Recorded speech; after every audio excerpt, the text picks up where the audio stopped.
여러분 살아가시면서 잔치를 여러 번 경험하시죠? 돌잔치부터 시작해서 결혼식, 또 뭐 칠순, 요즘 칠순 별로 안 하는데요. 팔순, 100세 잔치를 해야 될 분들이 많이 올 것 같아요. 앞으로는 이제 대부분이 아마 100세 잔치를 할 것 같아요. 여러분 그 모든 잔치 가운데 뭐 100세는 아직 경험해 본 분이 없습니다만은 이 모든 잔치 가운데 최고의 잔치는 무슨 잔치죠? 뭐 안 해보신 분들처럼 그렇게 여러분들이 경험해 본 잔치 중에 야 이런 최고의 잔치가 어떤 잔치가 최고의 잔치예요? 혼인식이죠, 그죠? 뭐 돌잔치는 옛날에 태어난 애들이 하도 죽으니까 그러니까 1년 살면은 감사해서 또 앞으로도 좀 잘 살라 그런 의미에 기대 반 감사한 반 있는 거예요. 또 팔순잔치는 또 어때요? 그동안 산 거 감사하고 몸은 좀 약해지지만 그래도 남은 기간이라도 좀 건강하게 살았으면 감사와 또 기대가 염려가 있는 거죠. 그런데 결혼식은 어떻습니까? 결혼식은 그저 기쁨과 환희와 또 풍요로움과 소망이 넘치는 잔치가 결혼잔치예요. 하나님께서 오늘 예수님께서 결혼에 비유해서 하나님의 나라를 설명하세요. 비유하세요. 왜 그러실까? 사람이 경험할 수 있는 최고의 기쁨과 환희와 풍요로움의 소망의 잔치가 결혼식이기 때문에 그래요. 아마 또 다른 이것보다 바꿀 더 대단한 잔치가 있다면 예수님은 거기에 비유하셨을 거예요.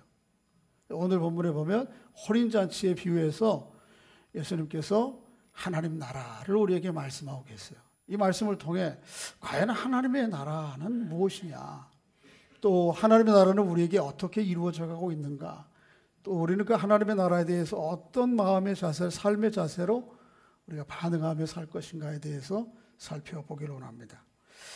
본문 내용들을 좀 충실하게 먼저 본격적으로 다루기 전에 오늘 1절 말씀에 나오는 용어 하나를 분명하게 좀 하고 넘어가야 될 것 같아요. 1절 한번 읽어보겠습니다. 25장 1절 시작. 그때 천국은 마치 등을 들고 신랑을 맞으러 나간 열 처녀와 같다 하리니. 천국이라는 게 뭐예요? 천국은 마치 등불을 그렇게 설명하기 전에 이 천국이 뭐예요? 천국. 천국은 말 그대로 하면 뭐냐 하면 하늘 천자에다가 나라국. 그래서 이 한문을 그저 한글로 풀으면 뭐예요? 하늘 나라예요. 하늘 나라. 천국이 무슨 나라라고요? 어디에 있어요? 하늘에. 하늘 나라가 천국인데 이 천국이 어디 있냐고요? 저기 하늘나라. 하늘나라니까. 저를 보세요. 오래 신앙생활을 했는 분들도 이거 아주 기본적인 거지만 이해를 못하고 엉뚱한 생각을 하고 있어요. 이 하늘나라라고 하는 말이 왜 나왔는가 하면 원래 히브리 사람들은 하나님의 이름을 함부로 부르지 않아요. 우리도 마찬가지예요. 제가 저희 아버님을 여러분들에게 소개할 때 저희 아버지 홍석원입니다. 이거 아주 무례한 놈이죠. 뭐라 그러죠? 홍자, 석자, 원자입니다. 이게 우회에 둘러서 얘기해요. 그런데 사람의 이름도 아닌 누구의 이름? 하나님을 어떻게 하나님 나라 그렇게 얘기할 수 있어요. 히브리 사람들은 그래서 이 하나님의 이름을 비유적으로 은유적으로 풀어서 얘기하는 게 뭐예요? 하늘나라예요. 이 세상에 있는 많은 존귀한 것들이 많은 것 중에 그게 눈에 보이는 물질이든 개념이든 최고가 뭐예요? 최고의 것을 하나님다운 최고의 존재를 설명하려고 하는 개념과 물질을 상상하고 또 꾸며내다가 고안하다 보니까 최고가 뭐예요? 그게 하늘이에요. 하늘. 하늘보다 더 넘고 위대한 게 없단 말이에요. 그러니까 하나님의 이름을 직접 부를 수 없으니까 뭐라고 부른 거예요? 하늘나라라고 부른 거예요. 그러니까 실제적인 내용은 뭐예요? 하나님 나라. 이게 천국이에요. 그런데 우리는 잘못하면 뭐라 그러냐 하면 하나님 나라는 그러니까 여기도 있는 것도 아니고 저기도 있는 게 아니에요. 천국은 죽어서 가는 거예요? 아니에요. 아니면 여기서부터 누리는 거예요? 천국 간다 그러면 성경에서 자꾸 그것도 가는 것도 어디로 가? 여기 떠나서 이 땅을 떠나서 어디로 가? 저 하늘 어디에 있을 거라고 생각하는데 천국이 거기 있어요? 아닌데도 여러분과 제 마음 가운데는 계속 천국 가면 그 천당을 생각한다니까. 그러니까 그게 아니에요. 하늘나라라고 그래서 저기 하늘 그 얘기가 아니고 하나님을 직접 부를 수 없어서 뭐라고 부른 거예요? 하늘나라라고 부른 거예요. 그러니까 성경에 있는 모든 천국은 다른 말로 우리가 바로 이해하려면 이름을 바꿔야 돼요. 다 뭐라고 바꾸면 돼요? 하나님 나라. 하나님의 나라는 이 땅이든 하늘이든 시간과 공간을 뛰어넘어서 하나님이 역사하시는 나라. 그게 하나님의 나라예요. 꼭 거기만 가 있나요? 하나님은 거기 계세요? 그게 아니에요. 하나님은 시간과 공간을 뛰어넘어서 계시고 하나님의 시간과 공간을 뛰어넘어서 역사하시기 때문에 하나님의 나라는 이 땅에서도 누리고, 비유하자면 저 하늘에서도 누리고, 시간적으로 얘기하면 지금 여기에서도 누리고, 우리의 생애가 다 끝나고 나면 그 생애 이후에도 하나님 앞에 누리는 나라, 그게 하나님 나라란 말이죠. 그러니까 하나님의 나라는 시간과 장소의 개념이 먼저가 아니고 하나님이 통치하고 다스리는 나라, 하나님이 통치하고 다스림으로 말미암는 상태, 그게 하나님의 나라의 더 본질적 요소예요. 하나님이 뭐로 다스리세요? 우리를 사랑으로 다스리죠. 하나님이 우리를 뭐로 다스리세요? 하나님의 의로우심으로 가지고 다스리죠. 그 하나님의 의로움과 사랑을 우리의 마음 가운데 받아들여 그렇게 하게 되면 뭐가 일어나요? 우리 안에 평화가 일어나요. 샬롬, 평안이. 내 안에만 일어나는 게 아니고 하나님의 온전한 통치와 다스림으로 말미암아 그런 하나님의 통치를 받아들이는 사람들이 서로 관계하는 것 가운데 관계적 샬롬, 평화가 일어나고, 또 내가 맺고 있는 모든 세상과의 관계가 샬롬, 평화가 일어나는 것, 그게 하나님의 나라의 핵심이에요. 그게 눈을 뜨고 있으나 눈을 주거나 뭔 상관이 있어요? 여기나 저 하늘이나 무슨 상관이 있어요? 그 시간과 공간은 아무 상관없는 거예요. 그런데 우리는 자꾸 천국 하면 뭐라고 그래? 여기를 떠나서 어디 가야 될 천당이라고 생각한단 말이에요. 그게 아니에요. 최근에 책을 하나 소개받았고 제가 살펴보는데 종교신학 강의라고 하는 정재현 교수가 쓴 책인데, 그 책에서 그분은 이렇게 얘기했어요. 우리나라 한국 사람들에게는 무속주의 신앙이 얼마나 강한지, 한국 사람들의 의식을 내면을 들여다보면 신앙, 비록 기독교인이라 할지라도 그 신앙의 50%는 무속주의, 30%는 유교주의. 유교를 내가 올해 수천 년 동안 학습해왔고 경험되어 왔기 때문에 종교 신앙생활, 기독교 신앙생활을 착한 사람 사는 것으로 생각해요. 착하게 살지 말라는 게 아니고 유교에서 말하는 개념들을 자꾸 우리 안에 생각한단 말이에요. 그래서 50%는 무교주의, 30%는 유교의 사상이 우리의 마음 가운데 꽉 차 있고, 아무리 좋은 신앙생활이라 할지라도 한 20% 정도만 성경이 말하는 진리를 붙들고 산다. 단언한다고 그랬어요, 그 사람은 거기 책에서. 그만큼 우리 안에 성경이 말하는 본질적 신앙의 진리는 뒤로 하고 우리의 마음 안에 있는 잠재적 무교적 의식과 유교적 신앙들, 가치관들이 우리 안에 꽉 차 있다는 거예요. 자, 저를 보세요. 천국하고 천당하고 같은 거예요, 안 같은 거예요? 뭘 같아요? 지금 이러고 있으니까 문제란 말이에요, 내가 지금. 그러니까 천국과 천당은 죽어서 가서 누리는 거예요? 아니면 여기서부터 누리는 거예요? 그래요. 지금 여기에서 하나님 예수 그리스도 믿는 믿음으로 말미암는 진리가 분명해서 그 하나님의 사랑과 통치가 먼저 20년 가운데 일어나고, 그래서 여기 안에서부터 평화가 있지 않으면 죽어본들 천국 간다는 보장을 누가 해요? 한번 확인해 주세요. 지금 여기서 하나님의 사랑과 평화를 누리지 못하면 죽어도 없습니다. 내가 지금 여기서 누리지 못하는 건데 죽고 난 다음에 그거 있다는 보장을 누가 합니까? 예수 믿으면 내 안에 그래도 저 전에보다는 조금 더 그 예수 그리스도에 대한 주권을 의지하고 신뢰함으로 말미암는 평화가, 또 내가 다른 사람들과의 관계도 역시 마찬가지고, 이게 하나님의 나라가 점점점 확대되고 커지지 않고 이게 내 안에 생명으로 역사하지 않는데 죽은들 그게 있다고 하는 걸 어떻게 알아요? 지금 여기서 못 누리면 죽어도 못 누리는 거예요. 좀 너무 다시 한번 얘기해 주세요. 지금 여기서 하나님의 통치를 누리지 못하면 죽어도 어림없습니다. 하나님의 나라는 그러니까 이미 그리스도 안에서 우리 안에 오는 거예요. 이거 분명히 아셔야 돼요. 죽어서 천당 가는 거 아니에요. 천당을 용어를 바로 쓰려면 지금 여기 천당 와 있는 거예요. 지금 여기가 천국이에요. 그 내용들을 오늘 조금 더 살펴보도록 하겠습니다. 예수님께서 이 하나님의 나라를 혼인잔치에 비유해요.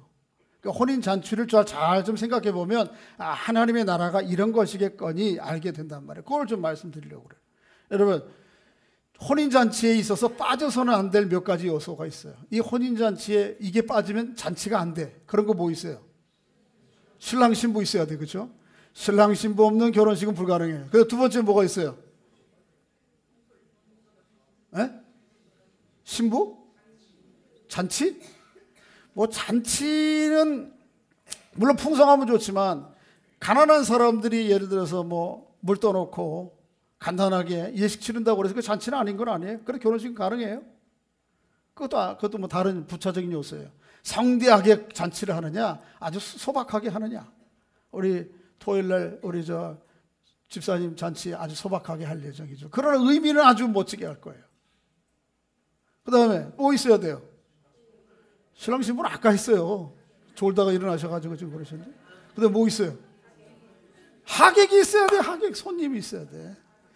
물론 또 손님도 없어도 안 되고 결혼식은 되겠지만 오늘 본문에 보면 결혼식에 결정적으로 절대적으로 중요한 두 가지 요소, 신랑 신부, 그 다음에 누가? 손님. 이 이야기를 가지고 하나님의 나라를 이야기하고 있어요. 그 중에서도 결혼식에 있어서 가장 중요한 인물은 누굽니까? 신랑, 그리고 누구예요? 신부. 오늘 본문을 한번 살펴보면 오늘 본문 구조는 제가 설교할 때마다 종종 설명드리곤 했는데 히브리 사람들이 글을 쓸 때 그냥 대강 쓴 게 아니에요. 이렇게 머리 생각나는 대로 쓸어가는 게 아니고 이 글의 구조를 아주 문학적으로다가 잘 조직화해서 글을 쓰고 있어요. 그것을 교차 대조 구조, 키아스미라고 하는 병렬 교차 구조 이렇게 표현하기도 하는데 그런 구조법에 따라서 글을 써가고 있어요. 그래서 1절부터 10절이 딱 그렇게 아주 뭐 수놓듯이 글을 쓴 거예요. 그리고 맨 마지막 11절, 13절이 그 결론부리예요. 그 내용들을 한번 좀 살펴보도록 하겠습니다. 보여주세요. 자, 1절에 보면 1절 한번 읽어보겠습니다. 천국은 시작.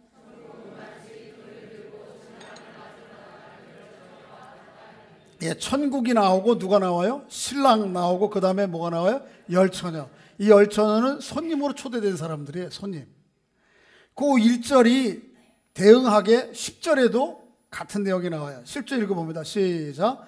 신랑이 오므로 준비하였던 자들과 함께 혼인잔치에 들어가고 문은 닫힌 채. 또 누가 나와요? 신랑. 결혼식에 있어서 중요한 인물은 신랑이에요. 그리고 준비하였던 자들은 뭐예요? 이거는 초손님들.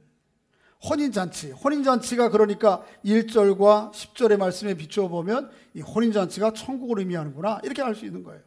그래서 조금 더 안으로 들어오시면 2절로 넘어가면요. 엔터 쳐주세요. 2절과 4절에는 조금 요약했습니다만 이렇게 쓰여져 있어요. 그 중에 시작. 그 중에 5은 미련하고 5은 이 사람이 누구예요? 손님이에요. 손님 중에 5명은 지혜로운 손님들이고 5명은 어떻게? 미련한. 근데 요 말씀이 8절 9절에도 또 나와요. 8절 9절 읽어봅니다. 시작. 미련한 자들이 슬기 있는 자들에게, 미련한 자들과 슬기 있는 손님들이 또 2절과 4절에 8절과 5절에 상응하게 나오는 거예요. 글을 조금 더 안으로 들어가면 C에 보면 엔터 쳐주세요. 한번 읽어보겠습니다. 5절 시작. 신랑이 더디움으로 다 졸며 잤어요. 이 손님들이 나중에 설명드리겠습니다만 신랑이 저녁 늦게 오니까 기다리지 못하고 자요. 또 거기에 상응하는 7절은 이렇게 기록하고 있습니다. 시작. 이에 그 처녀들이 다 일어나 등을 준비하세. 앞에는 뭐 할세? 잘세. 뒤에는 뭐 할세? 준비할세. 두 사람들이다. 이렇게 상응하는 구조예요. 그리고 가장 중심에 6절이 있어요. 6절을 보여주세요. 밤중에 시작. 밤중에 소리가 나되 보라 신랑이로다 맞으러 나오라. 그러니까 이 글의 가장 중요한 본문은 몇 절이라는 거예요? 6절의 그 가운데 있는 핵 중의 핵이에요.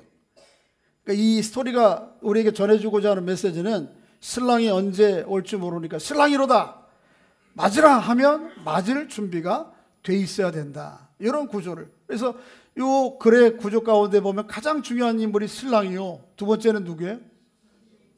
신부 있어요? 없어요? 없어. 신부는 어디 갔을까? 신부는 신랑하고 같이 있어요. 신부는 신랑하고 같이 있는 거예요. 그 다음에 중요한 인물이 누구예요? 열처녀로 비유되는 손님들이라는 거예요. 이런 이야기들을 쭉 풀어나고 난 다음에 11절부터 13절까지 예수님께서 부연적 결론을 하시는 거예요. 그 부연적 결론의 말씀이 13절이에요. 한번 읽어보겠습니다. 시작. 그런즉 깨어있으라 알지 못하느니라. 자 보세요. 지워주세요. 여기 본문에 나오는 그럼 신랑은 누구예요? 예수님. 신부는 그와 함께 있어요. 그리고 여기에서 말씀하는 초대된 손님들은 누구예요? 네? 여러분과 저예요. 그리스도의 혼인잔치 하나님 나라에 초대된 여러분과 제가 여기에 나오는 손님들이에요. 근데 이 손님 가운데에는 어떤 분들은 지혜롭게, 어떤 분들은 뭐 어떻게? 미련하게. 결국은 초대는 되었지만 마지막까지 그 하나님의 혼인잔치, 하나님 나라에 이르지 못하는 사람들이 있을 수 있다는 거죠. 우리 중에. 이 하나님의 나라를 조금 더 설명하려면 유대인들의 결혼의 과정들을 조금 이해할 필요가 있어요. 몇 주 전에 우리 이창환 목사님 처음 설교하실 때 그 이야기를 조금 했는데 이스라엘 사람들의 결혼식은 우리하고 좀 달라요. 대부분이 지금도 그렇지만 지금은 안 그렇죠. 한 5, 60년 전만 해도 여러분 한번 여쭤볼게요. 연애 결혼해서 결혼하신 분 손 들어봐요. 다 중매했어요? 아니 뭐 이런 분들이 계시는가? 아니 그러면 연애 결혼하신 분들만 손 내려보고 중매하신 분 손 들어보세요. 중매한 분들이 한 10%. 예. 그 중매를 했어도 그래도 본인 의사에 맞추면 하는 거지만 본인 의사에 안 맞으면 안 할 수 있었잖아요. 그죠? 근데 오늘 본문 당시의 성경은 연애 결혼이라는 게 없던 시대예요. 지금부터 100년 전만 해도 연애 결혼하면 그 연애 결혼한 자식과 그 부모의 뭐예요? 큰 수치예요, 집안에. 아이고 저 집안 꼴 잘 됐다. 나 연애 질이나 한다. 이런 분위기. 100년 전만 해도. 그러니까 당시의 결혼은 남자 여자가 눈 맞아서 하는 거 그런 거 없는 거예요. 누가 해주는 거예요? 부모님이 결정해 주는 거예요. 그래서 부모님이 우리에게 딸이 있는데 아들 있어? 아 그래 좀 우리 혼사하면 어떻겠습니까? 그래 동의하면 부모님이 결정하는 거예요. 그게 정혼이에요. 정혼. 나라를 결혼을 결정하는 거예요. 근데 바로 이후에 결혼하는 게 아니에요. 보통은 정혼한 날부터 한 1년 정도 이후에 결혼식을 해요. 그 1년 동안 뭐 하느냐? 신랑은 자기 동네에 가서 데려올 신부와 함께 살 집을 지어요. 1년 동안. 자기가 짓고 좀 도와주면서. 그리고 신부는 그동안 뭐 해요? 이제 1년 후에 내가 저 사람에게 결혼까지 가서 하지. 그래서 어떻게 해요? 신부 수업을 하는 거예요. 그동안. 그리고 집이 어느 정도 다 되면 이제 아버지가, 그 신랑의 아버지가 이제 됐다.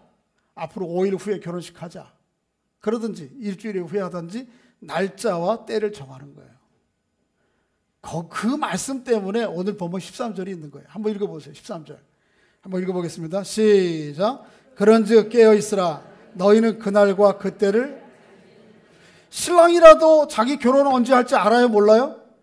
누가 알아요? 아버지가 결정해요. 아버지가. 신랑이신 예수님께서 하나님의 나라와 때가 언제 임할지 나도 모르고 누구만 아신다? 아버지만 아신다라고 하는 말씀한 의도가 여기에 있는 거예요. 그래서 그럼에도 불구하고 이제 아버지가 말씀해 주겠죠. 야, 아들아, 집이 어느 정도 됐으니 신부를 데리고 와라. 결혼식을 하자. 오늘 5일 후에 한다. 사람들에게 알리라. 그리고 사람들에게 다 알리면 그날이 결혼식이 되는 거예요. 결혼식 날, 그날이든지 그 전날이든지 보통 그날 떠납니다. 어디로 가요? 누구를 데리러? 신부를 데리러 말을 한 마리 자기가 타고 한 마리를 끌고 또 주변에 돕는 사람들도 있고 이렇게 가요. 가서 신부를 데리고 와야 되는 거예요. 그래야 결혼식이 이제 마지막 피날레가 이루어지는 거예요. 당시 지금도 마찬가지예요. 서남아시아, 지금 인도도 마찬가지. 서남아시아, 중동은 다 날이 더워서 결혼식을 언제 하죠? 밤에 합니다. 밤에 시작하는 거예요. 낮에 안 해요. 밤에 결혼식을 할 때 신랑이 신부를 데리러 가는 거예요. 가가지고는 신부를 태우고 거기에도 또 나름대로 신부 집에서 해야 되는 절차가 있겠죠. 그죠? 세레모니가 있고, 그리고는 신부를 태우고 오면서 이 신랑의 일행이 그저 쭉 신랑 집으로 가는 게 아니에요. 다 마을 곳곳마다 돌아다니면서 누가 결혼한다고 큰 행차를 하면서 불을 밝히고 가는 거예요. 이유는 뭐냐면 옛날에 한 마을은 다 한 집안이에요. 이 한 마을의 경계를 뛰어넘어서 신부가 저쪽 마을의 사람이라고 하면 이 결혼은 두 사람의 결혼이 아니고 양 가정의 결혼이 아니고 양 마을의 결혼이기도 하는 거예요.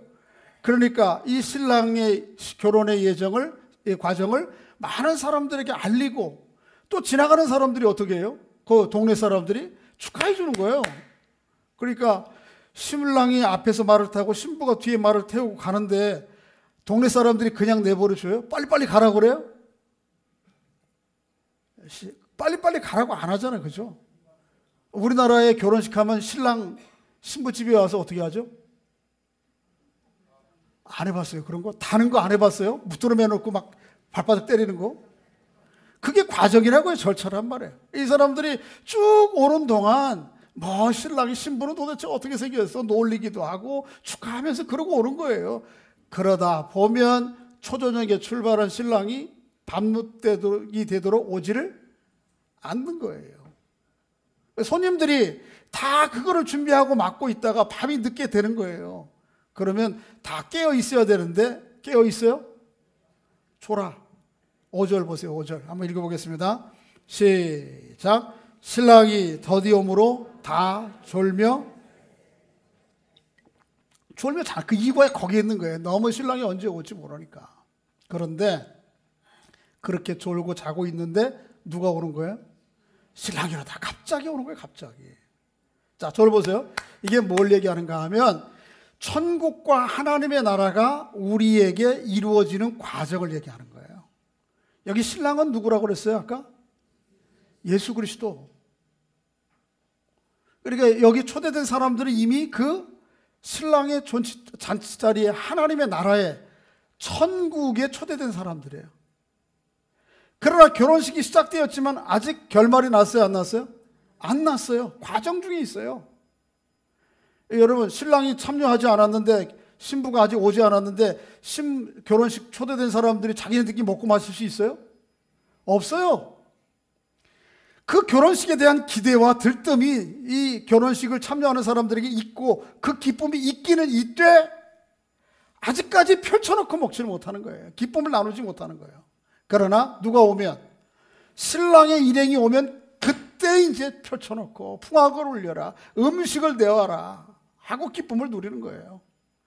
하나님의 나라와 천국이 지금 그런 상태에 있는 거예요. 이 하나님의 나라와 천국이 여러분과 제 심령 안에 그 기쁨과 평안과 감사가 있지만은 그것이 완전히 준비해 놓은 음식을 풀지 않는 상태처럼, 그 기대가 있고 소망이 있지만은 완전히 그 기쁨을 나누지 못하는 상태처럼 이러고 있는 거란 말이에요. 그러다가 어떤 사람은 뭐 하기도 하는 거예요? 졸기도 하는 거예요. 그러나 누가 오시면, 신랑이 오시면 기쁨이 완전히 단지 기대로 끝나지 않고 이것이 정말 성천이 되는 은혜를 누리게 되는 거죠. 이미 신랑이 신부를 데리고 떠나서 오는 과정 중에 있는 거예요. 지금 하나님의 나라가. 예수 그리스도를 믿고 예수 그리스도를 주로 인정하고 신랑 되신 주님을 여러분과 제가 우리의 구주로 믿게 되면 우리 안에 그런 예수 그리스도로 말미암는 기쁨의 환희와 기쁨이 있게 돼요. 평강이 있게 돼요. 그러나 이것은 완전히 아직도 보따리를 다 풀지 않고 풍악을 완전히 울리지 않았기 때문에 그 기쁨이 있기는 있대 긴가민가 이런 부분도 있단 말이에요. 그러나 분명한 것은 주님 다시 이 땅에 재림하시면 그때에는 완전 예비하시는 은혜들을 우리 안에 부어주는데 이걸 누가 거부하겠어요? 그런 기쁨의 잔치가 우리 안에 있다는 것이죠. 그러니까 하나님의 나라는 이미 우리 안에 시작되었지만 아직 완성되지 않은 상태의 구도를 가지고 있는 거예요. 그게 오늘 본문이 보여주는 거예요. 그래서 여러분 마음 가운데 내가 천국의 삶을 사는가? 하나님의 통치와 다스림을 따라서 내가 천당에 들어가 있는 사람인가? 천국의 삶을 누리는가? 이런 거에 대한 약간의 회의와 의심이 일어나는 이유는 거기에 있는 거예요. 그럼에도 불구하고 천국에 들어와서 천국의 잔치와 기쁨을 누리고 있다고 하는 사실을 마음 가운데 늘 확신하며 살아가는 은혜가 있기를 주의 이름으로 축복합니다. 그러다가 언젠가는 어떻게 될 거예요? 완전히 뭐 이런 잔치가 있나 싶을 정도로 하나님의 놀라운 기쁨과 환희와 생명의 역사가 우리 안에 있을 것이라는 거예요. 근데 별로 그렇게 잔치에 참여하신 분들이 그렇게 진짜 이런 하객들을 내가 결혼식을 맞았다면 난 진짜 화날 것 같은데 뭐 남의 결혼식에 와가지고 그렇게 시큰둥 내 남의 결혼식도 아니야. 사실은 내 결혼식이야. 내가 초대된 건데 특별하게 초대된 건데요. 와가지고 그래요? 자, 손님들은 신랑이 우리 주님께서 이 땅에 오셔서 구속 십자가의 부활을 통해서 하나님 나라를 우리에게 뭔지를 보여주고 주었잖아요. 그리고 다시 와서 이 결혼식을 완성할 것이라 약속하시고 오시는 과정 중에 있단 말이에요. 아직 언제 올지 모르는 거예요. 그동안 손님들이 해야 될 게 뭐냐? 뭐 해야 되는 거예요? 신랑을 기다려야지, 그죠? 졸으면 돼, 안 돼? 안 돼, 안 돼, 안 돼. 졸으면 안 돼. 그런데 하다가 보면 졸 수도. 오늘 미련한 처녀만 졸았어요? 슬기로운 처녀들 안 졸았어요? 읽어보면 둘 다 졸았어요. 그러니까 때로는 우리가 좀 졸 수 있는데 그럼에도 불구하고 우리의 마음 가운데 놓치지 말아야 될 부분이 있어요. 준비에 있어서 꼭 놓치지 말아야 될 거. 뭘 준비해야 돼요? 오늘 본문에 보면 슬기로운 다섯 처녀는 등과 함께 뭐를 준비했어요? 기름을 준비했고 미련한 다섯 처녀들은 등은 가졌는데 뭘 안 가졌어요? 기름을 안 가졌어요. 이게 문제예요. 그러니까 다 등에 있는 거 이렇게 호롱에 기름 부어놓은 거 올리브유 가지고 예전에 감람유 가지고 만드는 거거든요. 이 불을 태우고 있는데 너무 늦게 오니까 이거 다 타버리고 그러니까 끝이야. 기름이 있으면 부어서 또 부으면 되는데 이게 안 되는 거예요. 등을 가졌어도 기름이 없으면 아무 소용이 없는 거예요. 이게 껌껌한 밤에 결혼식을 하는데 지금처럼 뭐 전기가 있습니까? 뭐가 있습니까? 각자 나름대로 등을 밝혀서 이 결혼을 성대하게 해주는 게 손님들의 마땅한 자세인데 불 끄고 앉아서 이러고 있으면 이게 뭐예요? 결혼식을 축하하러 온 거예요? 아니면 망치러 온 거예요? 이렇게 되는 거잖아요. 그래서 어떤 사람은 준비하고 어떤 사람은 못 준비했어요. 여러분과 제가 어떤 사람들은 주님께서 오시니 하나님 나라의 기쁨을 밝히고 그 기쁨과 감격을 누리는 사람이 있는가 하면 어떤 사람들이 하나님 나라 아주 망치러 오는 사람들이 있다는 거예요. 뭔가 그러면 이게 이 등과 기름이 뭔지 여러 가지 설명할 수 있겠지만 시간이 없어서 제가 말씀을 준비했어요. 앞에 보여주세요. 한번 요한복음 8장 12절 읽어보겠습니다. 시작.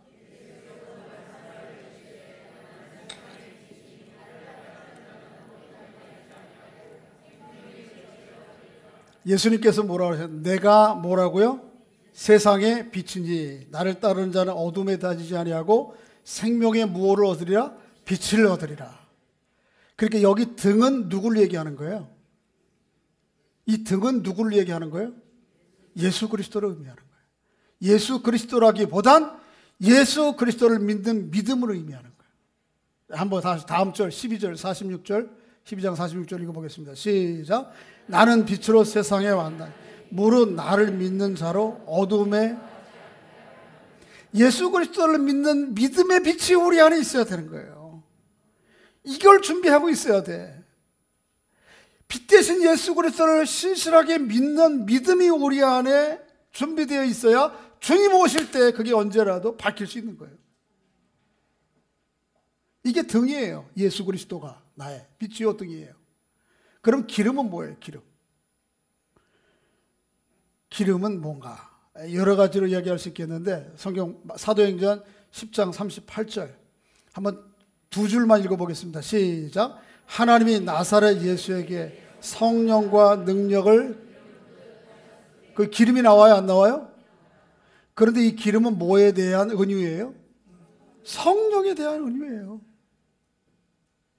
또 고린도후서 1장 21절 22절 읽어보겠습니다. 21절만 읽어보세요. 시작. 우리를 너희와 함께 그리스도 안에서 굳건하게 하시고 우리에게 기름을 부으신 이는 하나님이시니. 우리에게 뭘 부었다고요? 여러분 기름 부었어요? 근데 그 기름이 뭔지가 22절에 나와요. 한번 읽어봅니다. 시작. 그가 또한 우리에게 인치시고 보증으로 우리의 마음에, 21절에 얘기하는 기름 부은 게 22절에는 뭐라고 얘기해요? 성령으로 기름 부어주신 걸 얘기하는 거예요. 그러니까 오늘 본문에 나오는 슬기로운 다섯 처녀가 준비한 등과 기름은 빛 대신 예수 그리스도를 믿는 믿음이 우리 안에 계속해서 활활 타도록, 등이 있어도요 기름이 공급되지 않으면 안 타는 거예요. 어두운 거예요. 빛 대신 예수 그리스도를 계속 태울 수 있는 성령의 새롭게 하심과 충만함, 이게 등과 빛이에요. 기름이에요. 여러분이 하나님의 나라, 이미 여러분 안에 시작된 하나님의 나라가 주님이 오셔서 이 완전한 결혼의 잔치, 기대와 소망으로 끝나지 않는 그야말로 하나님이 예비한 모든 보따리를 풀어라, 그 기쁨과 그 감격과 그 평강을 누리려면 있어야 될 게 이 두 가지예요.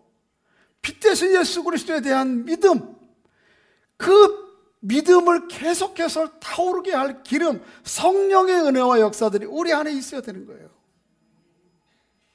이게 없으면 큰일 나는 거죠.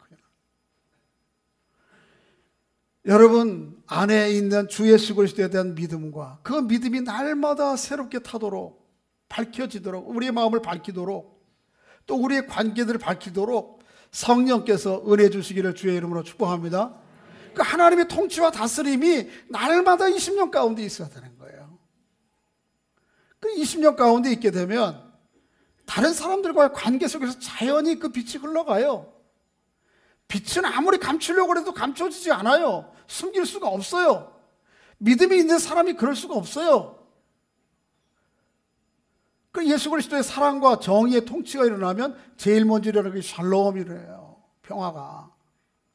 관계적 평화가 일어나고 모든 다른 사람들과 관계적 평화만 아니고 세상과의 관계 속에서도 하나님의 샬롬이 일어나요. 평강이. 여러분과 제가 빛 대신 주님을 믿는 믿음을 늘 성령 안에서 새롭게 하고 성령으로 충만해 주님이 언제 오시더라도 맞으라, 일어나 맞으라 할 때 기쁨으로 주를 맞고 하나님이 예비하신 이 하나님 나라의 완성의 잔치에까지 이르는 은혜가 있기를 주의 이름으로 축복합니다. 이 이야기가 오늘 이야기가 끝난 것 같은데 사실은 그게 끝난 게 아니에요. 오늘 본문 한번 좀 마지막 부분 한번 읽어보겠습니다. 10절 11절 한번 읽어볼게요. 10절 11절 12절 시작. 그들이 살아간 사이에 신랑이 오므로 준비하였던 자들은 함께 혼인잔치에 들어가고 문은 닫힌지라.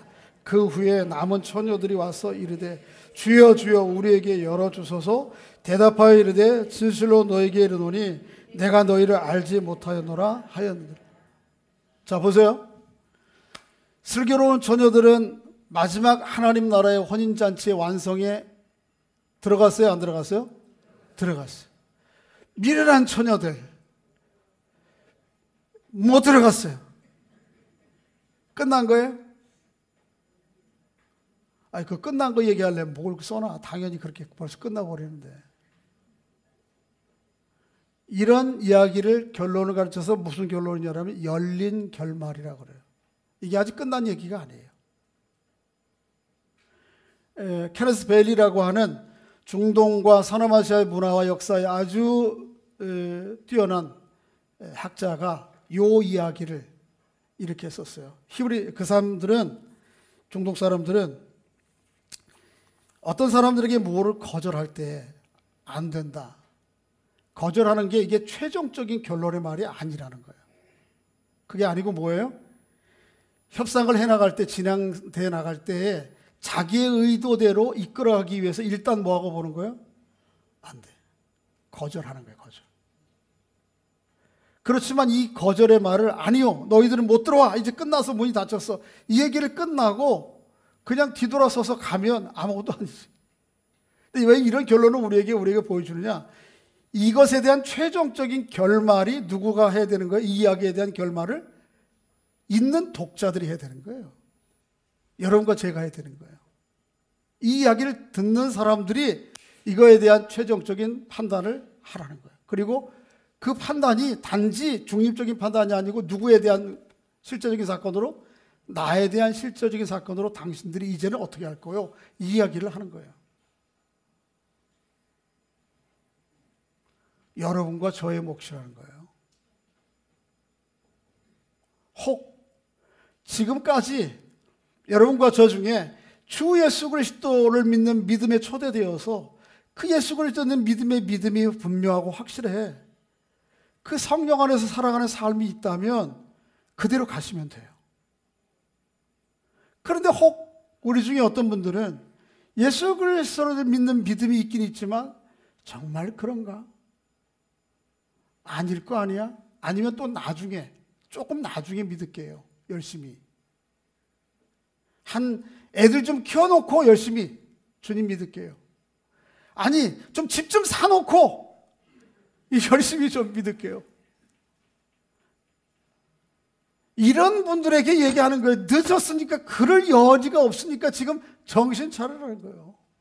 지금 그 상태에 있다면 거절당한 사람하고 똑같아요. 이미 문을 닫혔어요. 난 너 모른다. 그렇지만 다시 한번 일깨워서 어떻게 하라는 거예요?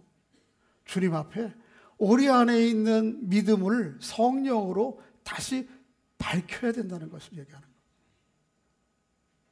자, 저를 보세요. 주님의 재림, 우주적 종말은 언제 올지 몰라요. 그렇죠? 그러나 분명한 것은 개인적인 하나님 나라의 완성의 때에는 알아요, 몰라요? 어느 정도 안단 말이에요. 개인적인 종말은 뭐로 와요? 자기 육신의 죽음을 통해서 오는데, 이 육신의 죽음의 때는 정말로 우주적으로 오시는 주님의 재림과를 아는 그런 아주 포괄적이고 멀게 느껴지지 않고, 이건 내게 실제적인 거란 말이에요. 물론 순차적으로 좀 가면 좋겠어요. 우리 권사님도 그렇다고 너무 서운해하지 말아요.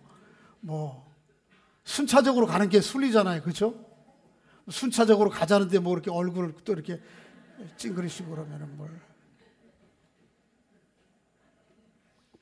근데 언제나 그래 순차적으로 가져요? 올해 장례 치르신 분들 봐세요. 그분들이 순서였어요, 나이적으로? 아니에요. 언제 갈지 몰라요. 그러나 그것은 매우 구체적으로 현실적이고 실제적인 우리의 몫이에요.